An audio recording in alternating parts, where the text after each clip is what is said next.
Oui, c'est-à-dire que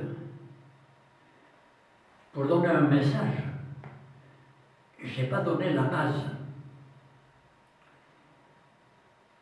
Et je reviens à la base. La base, c'est que la mer s'enfonce dans la terre basque et que les Basques ont eu l'intelligence de s'apercevoir qu'ils avaient 10 fois plus à manger, à nourrir dans la mer que dans la terre qu'ils possédaient. Et donc, sachant cela, eh bien, ils ont construit d'abord des caisses à eau, des barcasses après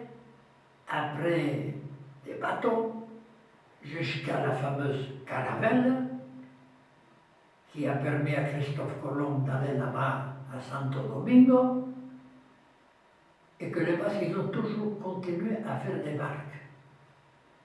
Donc, ils se sont nourris à côté, sur la plage, sardines, anchois, pival, saumon.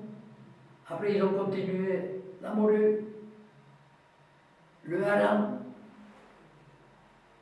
et puis jusqu'à la baleine, jusqu'au Montréal, jusqu'en Scandinavie, et jusqu'à Saint-Laurent, et jusque dans le Canada.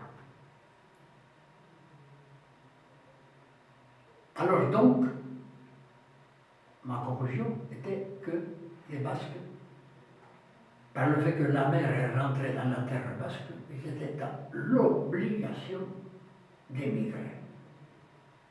Et c'est pour ça que je me suis fait, pour me répondre à moi-même, une étude assez appuyée qui s'intitule Le Basque et les océans. Parce que c'est vrai, le Basque, il est dans tous les océans, parce qu'il en avait besoin.